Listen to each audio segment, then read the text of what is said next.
बिस्मिल्लाहिर्रहमानिर्रहीम। अस्सलाम वालेकुम नाज़रीन, आप यूट्यूब चैनल देख रहे हैं। मैं इमरान खान हूँ। ये बहुत इंपॉर्टेंट वीलॉग है क्योंकि इसमें ओवरसीज़ पाकिस्तानियों के हवाले से दो बड़ी ख़बरें हैं।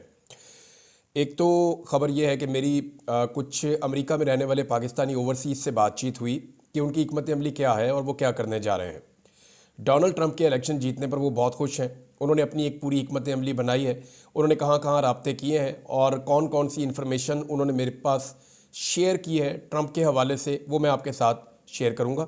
दूसरा मैं आपको बताता हूँ कि मज़हर अब्बास साहब ने, सीनियर जर्नलिस्ट हैं, मैंने उनसे बहुत सीखा भी, उनके साथ मैंने काम भी किया है।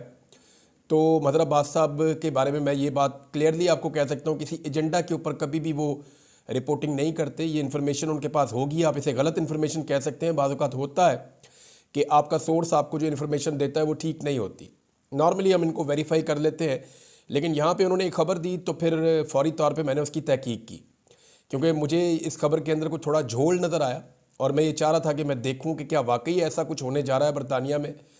अब मदर अब्बास साहब ने खबर दी है तो उसको आप गैर संजीदा तौर पे नहीं ले सकते, और वो फेवरेटिज़म से बाहर जाके जो है वो ख़बर अगर उनके पास हो तो फिर वो देते हैं। अब मदर अब्बास साहब ने खबर ये दी कि कोई 26 के करीब पाकिस्तानी हैं जो बरतानिया में हैं, जिन्होंने काजी फ़ायज़ ईसा के वहाँ जाने पे एहतजाज किया था, उन्हें वहाँ से डिपोर्ट कर दिया जाएगा। अच्छा, इसके ऊपर जो है बड़े शादियाने बजाए गए PMLN के कैंप्स में, और वो बड़े खुश हो गए कि नवाज शरीफ के ख़िलाफ़ जो लोग एहतजाज करते हैं या जिन्होंने काजी फ़ायज़ ईसा के ख़िलाफ़ एहतजाज किया, वो लोग डिपोर्ट होकर पाकिस्तान वापस आ जाएंगे, तो उनके साथ पता नहीं क्या जुल्म होगा और किस की उनको सूरत हाल का सामना करना पड़ेगा। तो ये खबर थी। अब जब इसके ऊपर तहकीकात मैंने की अपने तौर पे, कुछ लोगों से रब्ता किया, वकला से रब्ता किया जो बरतानिया में मौजूद है ओवरसीज़ पाकिस्तानी, उनसे रब्ता किया, तो उन्होंने बड़ा क्लियरली ये बताया कि हमारे पास जो खबर है वो ये कह रही है कि बरतानवी पुलिस के बकौल कोई मुकदमा अभी तक दर्ज नहीं हुआ या उनके पास इस किस्म का कोई केस नहीं है। दूसरा उन्होंने बताया कि जी बरतानवी पुलिस जो है वो जब उनसे बातचीत की, मुख्तलिफ लोगों ने रब्ता किया, तो वो इस खबर का वो ये कह रहे थे कि ऐसा कुछ नहीं है, बल्कि वो हंस रहे थे इसके ऊपर, यानी उन्होंने इसको संजीदा नहीं लिया। फिर डॉन के अंदर एक खबर छपी है, एक स्टोरी है, उसमें भी यही क्लेम किया गया कि बरतानिया में ऐसी कोई कार्रवाई नहीं हो रही, ना ही पुलिस के पास वहाँ कोई मुकदमा या केस ऐसा चल रहा है जिसमें पुलिस इन्वेस्टिगेशन कर रही हो उन लोगों के खिलाफ जिन्होंने काजी फ़ायज़ ईसा के खिलाफ एहतजाज किया। अब बरतानिया एक जमहूरी मुल्क है, वहाँ पर एहतजाज किया जा सकता है। ज़्यादा से ज़्यादा इसके अंदर जो ट्रेस पासिंग हुई है, ट्रेस पासिंग कहते हैं किसी की प्रॉपर्टी के अंदर आपने जाके मुदाखलत कर दिया या किसी की हुदूद के अंदर आप दाखिल हो गए, तो मैक्सिमम उसके अंदर जो ट्रेस पासिंग है वो ये है कि या कोई कानून की कहीं वायलेशन हुई है तो वो ये है कि गाड़ी को हाथ लगाया 2 या 3 लोगों ने, यानी गाड़ी को टच किया। गाड़ी को टच करना एज सच कोई जुर्म नहीं है, किसी शख्स के ऊपर असॉल्ट नहीं हुआ, किसी शख्स के ऊपर अटैक नहीं हुआ, कोई ऐसा फिजिकल हमला नहीं है जिसे आप कह सकें कि वो मारा गया हो या गाड़ी के ऊपर कोई चीज़ मारी गई हो। तो 2-3 लोगों ने गाड़ी को हाथ लगाया, इसमें भी 26 लोगों के खिलाफ कार्रवाई नहीं हो सकती। मैक्सिमम जो कानूनी माहिरीन है वो ये कह रहे हैं कि 2 या 3 लोगों के खिलाफ कार्रवाई इतनी हो सकती है कि पुलिस उन्हें बुलवाए और बुलाकर इन्हें वार्निंग दे दे कि आज के बाद आपने किसी चीज़ को टच नहीं करना एहतजाज करते हुए, ये ज़रूरी है, लिहाजा आप एहतजाज करने का आपका हक है बरतानिया में, लेकिन आप ये नहीं कर सकते। अच्छा, एक तो ये है कि पुलिस का मौक़िफ़ है और ओवरसीज़ पाकिस्तानियों का मौक़िफ़ है। इसमें एक दूसरी चीज़ भी है जिसे हमें देखना पड़ेगा। देखें, बरतानिया में ना जमहूरियत है, वहाँ पे रूल ऑफ लॉ है। एक केस जब वहाँ पे बना ही नहीं है और वो मुकदमा पाकिस्तान में दर्ज ही नहीं हो सकता, तो जब कहीं पे कोई मुकदमा ही नहीं है तो बंदे उठा के डिपोर्ट करने का तो सवाल ही पैदा नहीं होता। ये भी एक टेक्निकल नुक्ता है। और तीसरी बात यह है कि पाकिस्तान में इस वक्त जो इंसानी हकूक़ की सूरत हाल है, ऐसी इंसानी हकूक़ की बुरी सूरत हाल में कोई भी मुल्क जहाँ पे इलेक्शन होता है या जहाँ पे जमहूरियत है, उस मुल्क की हुकूमत पाकिस्तानियों को या उन लोगों को जिनके पास दोनों मुल्कों की शहरियत है या उन लोगों को जो कानूनी तौर पे बरतानिया में मौजूद हैं या उस जमहूरी मुल्क में मौजूद हैं, वो उन लोगों को हुकूमत के मुतालबे पर बगैर किसी कानूनी जवाज़ के हुकूमत के हवाले नहीं करेंगे। कोई बादशाह तो है नहीं इस तरह की, जमहूरियत है वहाँ पे, तो वो ओवरसीज़ पाकिस्तानी इसमें प्रोटेक्टेड है। ऐसा नहीं है कि उन्हें बरतानिया उठाएगा और उठाकर पाकिस्तान की हुकूमत के हवाले कर देगा। पाकिस्तान के अंदर जो है वो इस वक्त इंसानी हकूक़ की बदतरीन खिलाफ वर्जियाँ हो रही हैं, और अगर यहाँ पे उनमें से किसी को कुछ भी हो गया, किसी को गायब किया गया, किसी को गिरफ्तार किया गया, किसी के साथ जुल्म हुआ या उनमें से किसी को कोई जिस्मानी नुकसान पहुँच गया या जानी नुकसान पहुँच गया, तो ऐसे में बरतानिया के लिए बहुत बड़ा इशू पैदा हो जाएगा, बहुत बड़ा सीरियस इशू हो जाएगा। और ये उस वक्त मैं आपको खबर दे रहा हूं जब अक़वाम मुत्तहिदा ने एक बार फिर एक रिपोर्ट अक़वाम मुत्तहिदा की सामने आई है और पाकिस्तान में होने वाली इंसानी हकूक़ की खिलाफ वर्जियों के हवाले से अक़वाम मुत्तहिदा ने ज़ोरदार आवाज़ उठाई है। अब थोड़े दिन पहले मैंने आपको एक वीलॉग में बताया था कि अगले 3-4 दिन के अंदर अक़वाम मुत्तहिदा से बड़ी मजबूत आवाज़ पाकिस्तान में होने वाले जुल्म और ज़्यादती के बारे में उठने वाली है। मैंने आपको वीलॉग में बताया था और ये वही सूरत हाल है जो अब मैं आपके साथ शेयर कर रहा हूँ। अक़वाम मुत्तहिदा की इंसानी हकूक़ कमेटी ने पाकिस्तान में इंसानी हकूक़ की संगीन खिलाफ वर्जियों पर अपनी एक और रिपोर्ट जारी की है और ये रिपोर्ट 7 साल के बाद जारी हुई है और इस रिपोर्ट में बहुत सारे अहम तरीन मसाइल उठाए गए हैं। जो मसाइल उठाए गए हैं और जो तजावीज़ दी गई हैं, जो ज़्यादा कंसर्न है अक़वाम मुत्तहिदा की, वो क्या है मैं आपको एज इट इज़ उर्दू में पढ़ के बता देता हूँ। एक तो उन्होंने कहा जी पाकिस्तान ने अभी तक जो आलमी इंसानी हकूक़ के मुआहदे हैं उन्हें अपने कवानीन का हिस्सा नहीं बनाया। यानी हम सारे कानून बनाते जा रहे हैं लेकिन जो इंसानी हकूक़ के आलमी मुआहदे हैं उन्हें पाकिस्तान अभी तक अपने कवानीन का हिस्सा नहीं बना रहा। दूसरा उन्होंने ये कहा कि मुल्क में बदनवानी को रोकने के लिए मज़ीद सख्त कवानीन और इक़दाम की ज़रूरत है जो पाकिस्तान नहीं कर रहा।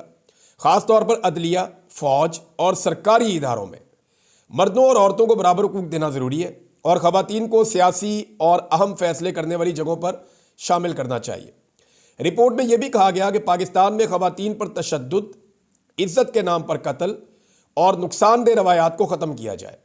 जबरी गुमशुदगियों का बड़ा जिक्र किया गया इसमें कि वहाँ पाकिस्तान में जबरी गुमशुदगियाँ की जा रही हैं, तशद्दुद के वाक़यात बढ़ रहे हैं और बग़ैर कानूनी कार्रवाई के मावराए अदालत जो कत्ल जैसे मसाइल हैं ये भी पाकिस्तान के अंदर मौजूद हैं और जिनमें इसमें क्लेम किया गया रिपोर्ट में जिनमें अक्सर फ़ौजी, इंटेलिजेंस इदारे और पुलिस मुलव्वस होती है।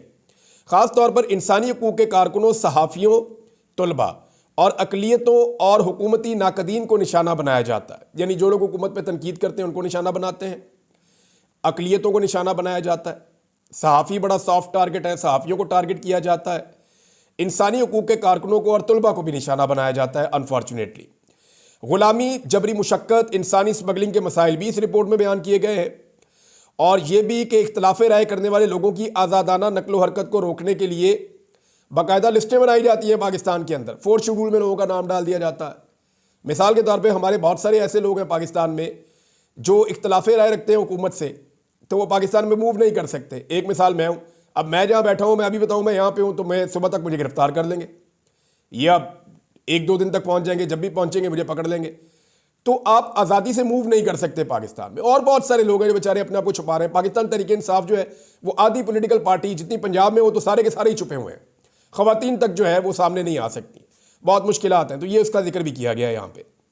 फिर रिपोर्ट में कहा गया कि इस मुल्क में बहुत से मसाइल हैं जिनमें बदनवानी के खिलाफ मौसर कवानीन को नाफिज करने के तरीक़ाकार को मजबूत करना ज़रूरी है। ख़ास तौर पर अदलिया, फ़ौज और अवामी अफसरान से मुताल्लिक हमने ज़बरदस्ती गुमशुदगियों या जबरी गुमशुदगियों, तशद्दुद और फ़ौजी इंटेलिजेंस एजेंसियों और पुलिस के ज़रिए किए गए गैर कानूनी और मावराए अदालत फांसियों के मसाइल भी ज़ेरे गौर लाए हैं, जिनमें इंसानी हकूक़ के महाफ़िज़, सहाफ़ी, तलबा, सियासी कारकुन, नस्ली और मजहबी अक़लियतें, अवामी अफसरान और सियासी मुखालिफिन शामिल हैं जिनके साथ इंतकामी कार्रवाइयाँ की जाती हैं, जिनके पासपोर्ट भी जब्त किए गए हैं, इनको हिरासत में लिया गया है, इनकी नकलो हरकत की निगरानी की गई है या इनकी नकलो हरकत बंद कर दी गई है। हम इस बात पर भी तशवीश का इजहार करते हैं कि हुकाम को ज़ाती डाटा तक रसाई हासिल करने और गैर मुल्की हुकूमतों के साथ शेयर करने का बहुत वसी इख्तियार है। यानी ये जो अभी टेलीफोन कॉल टेप करना या बहुत बड़ी पैमाने पे जो लोगों का डाटा उसकी निगरानी करना, ये सारी चीज़ें पाकिस्तान में हाल ही में की हैं और रियासत में शहरियों की निगरानी के इक़दामात और तरीक़ाकार में इजाफे की खबरें मिल रही हैं, जिनमें शहरियों की कॉल्स और उनके जो मैसेजेस हैं उनको रिकॉर्ड करना और सुनना शामिल है। और यहाँ तक कि एक बड़े पैमाने पर निगरानी का निज़ाम भी बनाया गया है पाकिस्तान में, जिसका मकसद अब ये टेलीकम्युनिकेशन कंपनीज़ को इसके अंदर शामिल किया गया है ताकि 4 मिलियन सारिफीन यानी 40 लाख तक लोग जो हैं उनके डेटा तक टेलीकॉम रिकॉर्ड को बगैर किसी ज़ाब्ता के या रवायती इजाज़त के कब्ज़े में लिया जा सके। ये 40 लाख लोग ऐसे हैं पाकिस्तान में जिनको जब चाहे रियासती इदारे उनको रिकॉर्ड करते हैं, उनको सुनते हैं, उनको देखते हैं और इसके लिए पूरा टेली कम्युनिकेशन का जो सिस्टम है उसको यरगमाल बनाया गया है। ये अक़वाम मुत्तहिदा की रिपोर्ट कह रही है। हमने रियासत पाकिस्तान के लिए 3 फौरी इक़दामात पर जोर दिया। अब ये कह रहे हैं 3 चीज़ें हम कह रहे हैं फ़ौरन पाकिस्तान की रियासत करें। नंबर 1, पहली तरजीह जो दहशतगर्दी का एक्ट है उससे मुताल्लिक है, जिसमें पुलिस को ऐसे इख्तियारात दे दिए गए हैं कि वो वारंट के बगैर घरों की तलाशी लेती है, घरों में घुस जाते हैं, अफराद की तलाशी लेती है और पुलिस हिरासत में एतराफ़ जुर्म करवाती है और उसको अदालत में शहादत के तौर पर पेश करती है और तहकीकात और मुकदमे के लिए जो है वो कोई हद मुकर्रर नहीं करते।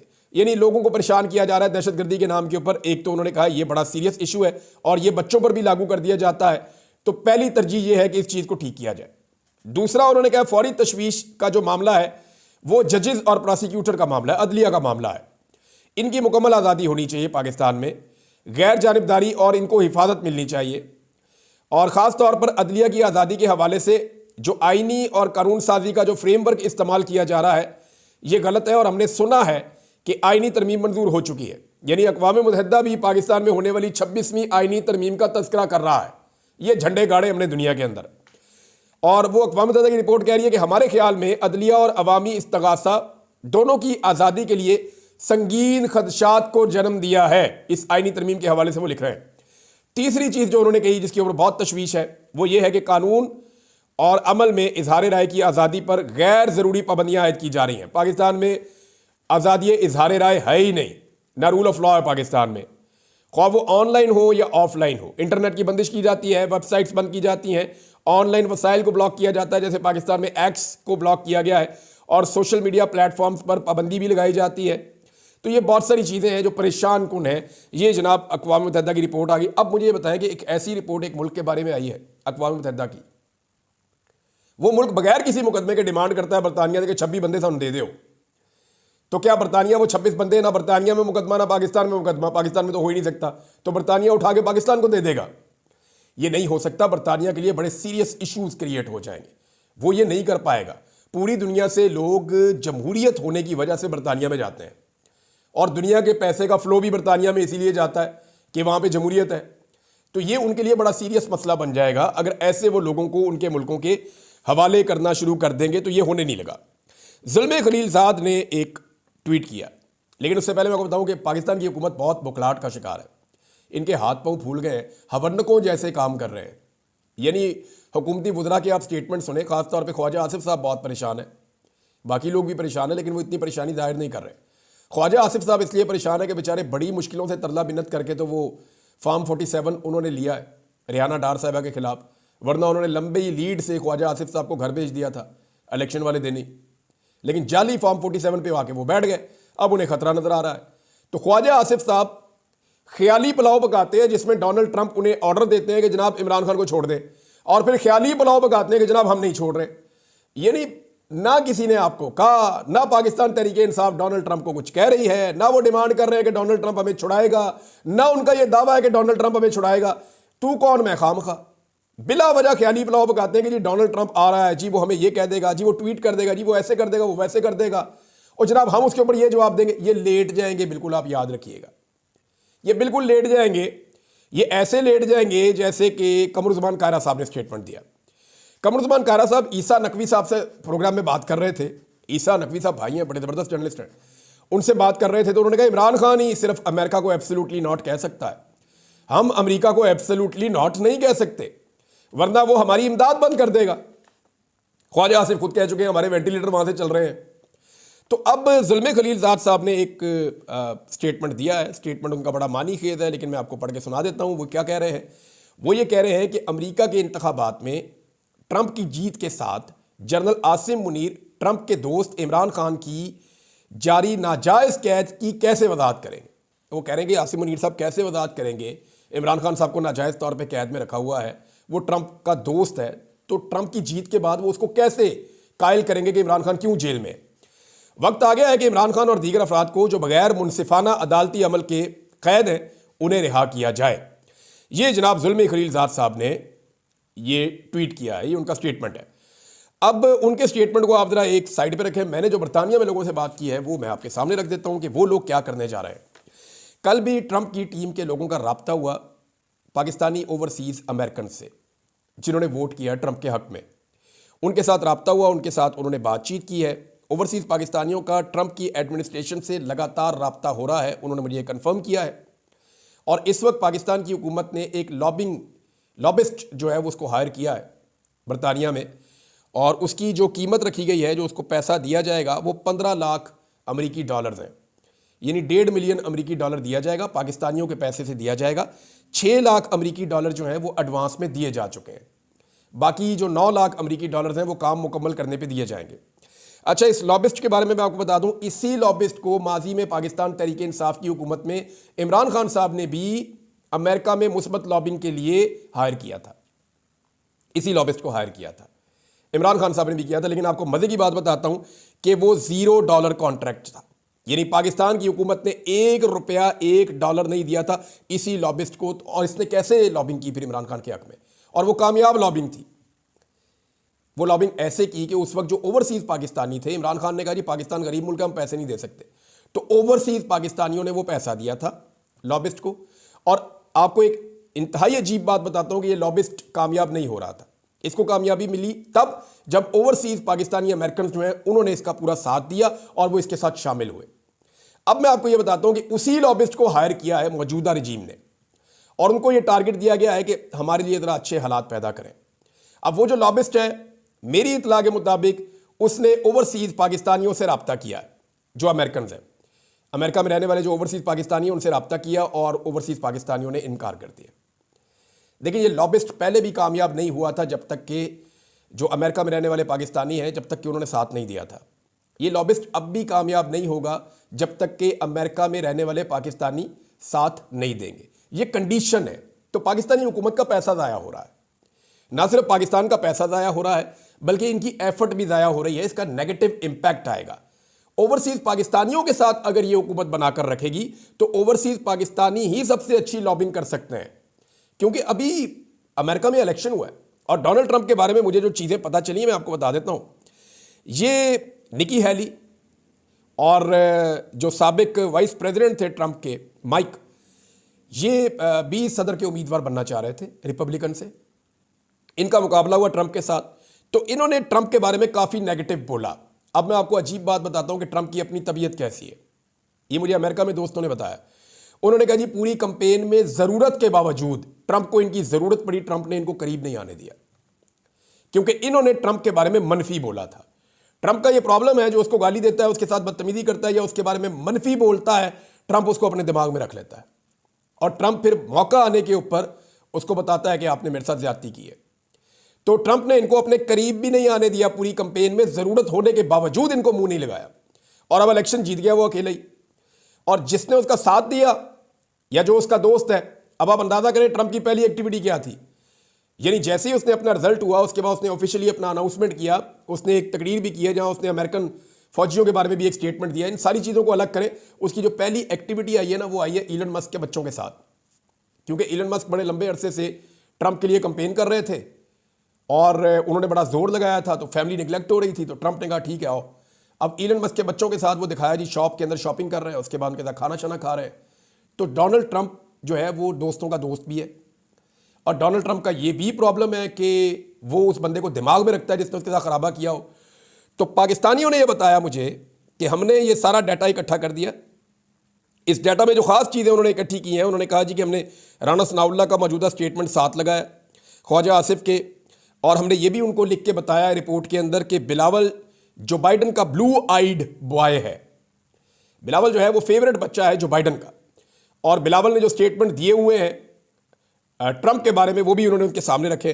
फिर मरियम नवाज का स्टेटमेंट भी बताया, और बाकी सबके स्टेटमेंट लगा के उन्होंने कंक्लूजन ये दिया हुआ है कि पाकिस्तान में जो मौजूदा रजीम है इन्होंने ट्रंप की भरपूर मुखालफत की है, और ये अमेरिका में भी ट्रंप के इलेक्शन हारने के लिए अपने तौर पर जो कर सकते थे इन्होंने किया है। अब ये वो सारी चीज़ें जो ओवरसीज पाकिस्तानियों ने पाकिस्तान के अंदर मौजूदा हुकूमत और जो रजीम है इसके खिलाफ ट्रंप को फीड करना शुरू कर दी है, और ट्रंप की टीम उनके साथ लगातार राब्ते में है। तो ऐसे में ये जिस किस्म की लॉबिंग कर रहे हैं ये तो काम नहीं करेगी। हाँ, एक चीज़ है जो मैंने उनसे पूछी है, और वो मोहम्मद बिन सलमान को लेकर है। तो मैंने कहा जी मोहम्मद बिन सलमान के बारे में बताया। उन्होंने कहा जी मोहम्मद बिन सलमान का और डोनाल्ड ट्रंप का बड़ा करीबी ताल्लुक है, और मोहम्मद बिन सलमान ने डोनाल्ड ट्रंप के दामाद के ऊपर बहुत इन्वेस्ट भी किया हुआ है। डोनाल्ड ट्रंप के दामाद की और मोहम्मद बिन सलमान दोनों की बड़ी ज़बरदस्त यारी भी है। ये एक फैक्टर ऐसा है जो डोनाल्ड ट्रंप को मुतासिर कर सकता है। मैंने कहा जी कितना मुतासिर करेगा। उन्होंने कहा जी सवाल ही पैदा नहीं होता कि डोनाल्ड ट्रंप अपने मौक़िफ़ से पीछे हट जाए। मोहम्मद बिन सलमान के कहने पे। हाँ, ये ज़रूर होगा कि जब मोहम्मद बिन सलमान डोनाल्ड ट्रंप को राब्ता करेंगे पाकिस्तान के हवाले से, इमरान खान के हवाले से, तो डोनाल्ड ट्रंप मोहम्मद बिन सलमान को, ये क्लेम है, ये एक नहीं 2-3 सोर्सेज ने क्लेम किया, उन्होंने कहा जितना हम डोनाल्ड ट्रंप को जानते हैं वो मोहम्मद बिन सलमान को कहेंगे कि आपने मेरे से राब्ता किया ना, अब इस मसले को जाके खुद ही हल करो और ये जो ज्यादती और जुल्म हो रहा है इसको बंद करवाओ। तो ये मामला उस तरफ भी जा सकता है। बहरहाल अभी देखते हैं क्या होता है। जो चीज़ें मुझे पता चली मैंने एज इट इज़ आपके सामने रख दी हैं, और कुछ और चीज़ें भी हैं लेकिन टाइम बहुत ज़्यादा हो गया है, वो नेक्स्ट वीलॉग में आपको बताऊंगा। अब तक के लिए इतना ही, अपना ख्याल रखिएगा, अपने इस चैनल का भी। अल्लाह हाफ़िज़।